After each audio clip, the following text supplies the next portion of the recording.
వీవర్స్కి అందరికీ ఆర్టిజాన్స్ వాళ్ళందరికీ ఏదైనా ఉంటే 15,000 రూపాయలు ఇస్తాం. నా ఉద్దేశం ఇది కూడా వీవర్స్కి మొత్తం పిట్టు మగ్గం కానిపోతే వాళ్ళకు కూడా 25,000 ఇచ్చేస్తాం.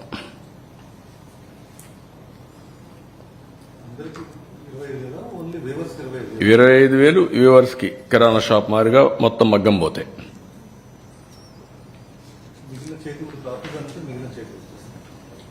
కాదు కిరాణా షాప్ వాళ్ళకి 25,000 ఇస్తారంటే ఆ రేట్లో. Fishing, farm, desiltation, restoration, repairs 18,000 for hectare. సెరికల్చర్కి 6,000 రూపాయలు.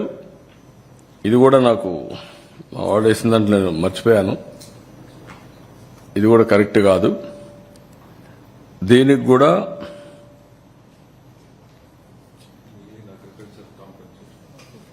దాంట్లో వస్తుంది, నేను అక్కడ మాట్లాడతాను.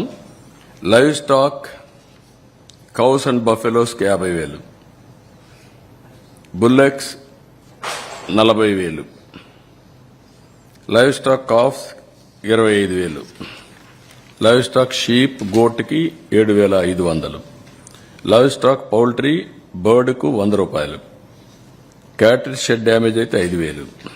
గవర్నమెంట్ ఆఫ్ ఇండియా ఇచ్చిన డబ్బులను డైవర్ట్ చేసేశారు. పోలవరానికి ఇచ్చిన డబ్బులు డైవర్ట్ చేసేశారు. పోలవరాన్ని నేను డబ్బులు పెట్టాను, వీళ్ళు రివర్స్ చేశారు.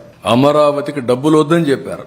ఈవెన్ సైట్ ఇవ్వలేకుండా రైల్వే జోన్ నిలిచిపోయే పరిస్థితికి వచ్చింది. ఇప్పుడు క్లియర్ చేశాం. మేము 100 రోజుల్లో చేయగలిగితే ఇన్ని రోజులు ఎందుకు చేయలేకపోయారు? 5 ఏళ్లు మీరు. ఒక్క పంచాయతీ రాజులో 990 కోట్ల రూపాయలు బకాయిలు డైవర్ట్ చేస్తే ఫైనాన్స్ కమిషన్ డబ్బుల్ని 990 కోట్లు ఇచ్చి కష్టకాలంలో 1,100 కోట్లు మళ్ళా తీసుకొచ్చాం. అన్ని డిపార్ట్మెంట్ ఇదే పరిస్థితి. 1,650 కోట్ల రూపాయలు ధాన్యం ఇచ్చిన రైతులకు బకాయిలుంటే అవి చెల్లించే పరిస్థితికి వచ్చాం.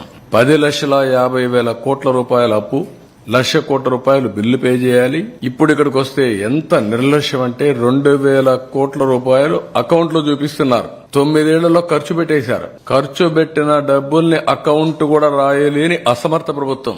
దొంగ లెక్కలు మాత్రం రాసుకున్నారు. నేను ఇంకా హార్ష్ గా చెప్పాను, మేము చేయగలిగిన సకల ప్రయత్నాలు, మానవ ప్రయత్నాలు ఎన్ని చేయగలుగుతాం అన్ని ప్రయత్నాలు చేశాం. మేము చేసిన ప్రయత్నాల్ని ప్రజలు గుర్తించారు, రాష్ట్రం అంతా గుర్తించారు, దేశం మొత్తం గుర్తించింది.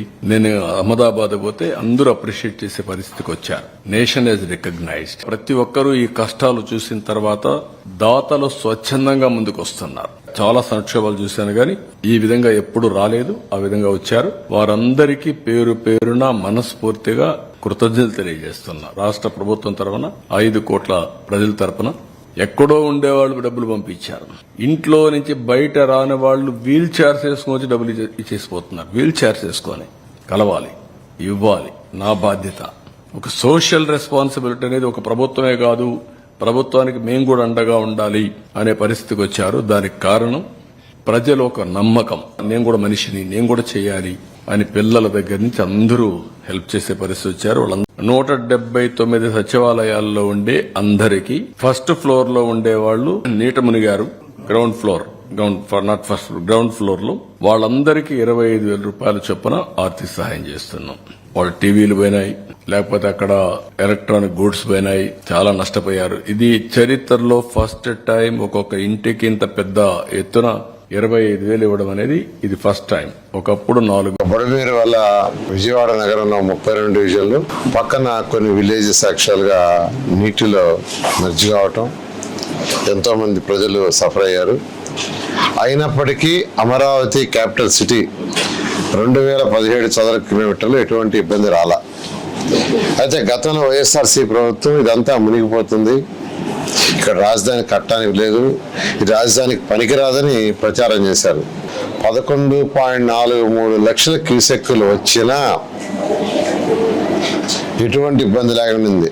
అయినప్పటికీ ఈ క్యాపిటల్ సిటీని నిర్మించేటప్పుడు ఈ నిర్మాణంలో లోపల 3 కెనాల్స్ యాక్చువల్గా డిజైన్ చేసాం. కొండవీటి వాగు, పాలవాగు, గ్రావిటీ కెనాల్, మొత్తం 3 కెనాల్స్ యాక్చువల్గా అక్కడ డిజైన్ చేసాం. అమరావతి డెవలప్మెంట్ కార్పొరేషన్ చైర్మన్ ప్రభుత్వం మరియు మిగతా అధికారులతో యాక్చువల్గా